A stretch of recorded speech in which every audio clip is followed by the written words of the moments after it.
जय श्री राम मित्रों। आज की कहानी है शिव भक्त फिर भी अकाल मृत्यु। और चैनल पर नए हो तो चैनल को सब्सक्राइब अवश्य करें। प्रभु राम आपका कल्याण करेंगे। तो आइए शुरू करते हैं। जो कहानी आज हम सुनाने जा रहे हैं वह एक सच्ची घटना है जो प्रत्येक व्यक्ति के जीवन को प्रतिदिन और हर पल इस कहानी से जोड़ती है।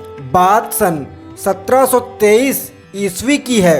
उत्तराखंड के एक गांव में एक साधु रहता था। वह भगवान शिव का बहुत बड़ा भक्त था और निरंतर एक पेड़ के नीचे बैठकर तपस्या किया करता था। उसका भगवान शिव जी पर अटूट विश्वास था और गांव वाले भी उसकी इज्जत करते थे। एक बार गांव में बहुत भीषण बाढ़ आ गई। चारों तरफ पानी ही पानी दिखाई देने लगा। सभी लोग अपनी जान बचाने के लिए ऊंचे स्थानों की तरफ बढ़ने लगे। जब लोगों ने देखा कि साधु महाराज अभी भी पेड़ के नीचे बैठे भगवान महाकाल शिव जी का नाम जप रहे थे तो उन्हें यह जगह तुरंत छोड़ने की सलाह दिया। परंतु साधु ने कहा, तुम लोग अपनी जान बचाओ, मुझे तो मेरे प्रभु इस सृष्टि के पालनहार स्वयं बचाएंगे और हमारी रक्षा करेंगे। धीरे धीरे पानी का स्तर बढ़ता गया और पानी साधु के कमर तक आ पहुंचा। इतने में वहां से एक नाव गुजरी। नाव में बैठे मल्लाह ने कहा, हे साधु महाराज, कृपया आप इस नाव पर सवार हो जाइए। मैं आपको सुरक्षित स्थान तक पहुंचा दूंगा। साधु ने तुरंत उत्तर दिया और कहा, मल्लाह, मुझे तुम्हारी मदद की आवश्यकता नहीं है। मुझे तो मेरे भगवान महाकाल स्वयं बचाएंगे। नाव वाला चुपचाप वहाँ से चला गया। कुछ देर के बाद बाढ़ और प्रचंड हो गई। जल का बहाव और तेज हो गया। साधु ने पेड़ पर चढ़ना उचित समझा और वहाँ पर बैठकर शिव जी को याद करने लगा। तभी अचानक साधु को गड़गड़ाहट की आवाज़ सुनाई दी। एक हवाई जहाज साधु की मदद के लिए वहां आ पहुंचा। बचाव दल ने एक रस्सी लटकाई और साधु को उसे जोर से पकड़ने का आग्रह किया। परंतु साधु फिर बोला, मैं इसे नहीं पकड़ूंगा, मुझे तो मेरे भगवान शिव जी ही बचाएंगे। मैं शिव जी का परम प्रिय भक्त हूँ। वह अभी आएंगे और संकट से उभारेंगे। साधु की जिद और हट के आगे बचाव दल भी पस्त हो गया। उन्हें लिए बगैर मजबूरी में वहाँ से चला गया।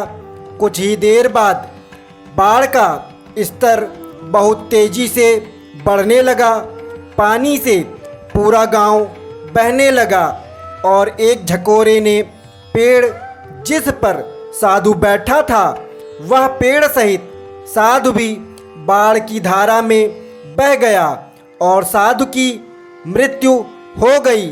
मरने के बाद जब साधु महाराज स्वर्ग पहुँचे और भगवान भोलेनाथ से बोले, हे प्रभु, मैंने तुम्हारी पूरी लगन के साथ जीवन भर आराधना की, तपस्या की। उसके सिवाय आज तक मैंने कभी दूसरा कोई काम नहीं किया।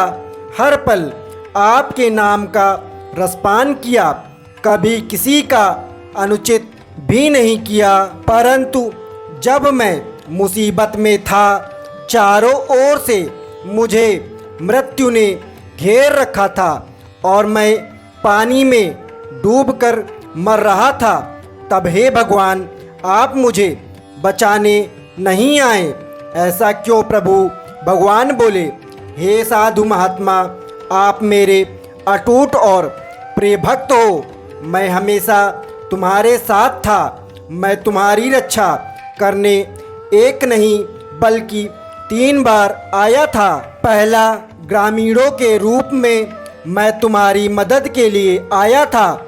दूसरा, नाव वाले के रूप में मदद के लिए आया था। और तीसरा, हेलीकॉप्टर बचाव दल के रूप में मैं तुम्हारी मदद के लिए पहुंचा, किंतु तुम मेरे द्वारा दिए गए इन सभी अवसरों को पहचान नहीं पाए और हर बार तुमने इन सभी मदद को और प्रत्येक अवसर को ठुकराया। अतः अब साधु को समझ आ गया कि मैंने अपने जीवन को बचाने के लिए न जाने कितनी बार मिले अवसर को गंवा दिया। तो दोस्तों, इस सच्ची घटना से हमें यह सीख मिलती है कि जीवन में ईश्वर हमें कई अवसर देता है। इन अवसरों की प्रकृति कुछ ऐसी होती है कि वे किसी की प्रतीक्षा नहीं करते हैं। वे एक दौड़ते हुए घोड़े के समान होते हैं और हम उस अवसर का लाभ नहीं उठा पाते हैं जो हमारे सामने से तेजी से गुजरते हुए निकल जाते हैं। यदि हम उन्हें पहचान कर उनका लाभ उठा लेते हैं तो वे हमें हमारी मंजिल तक पहुंचा देते हैं, अन्यथा हमें बाद में पछताना ही पड़ता है। तो दोस्तों, कहानी अच्छी लगी हो तो चैनल को सब्सक्राइब अवश्य करें। तो बोलिए हर हर महादेव।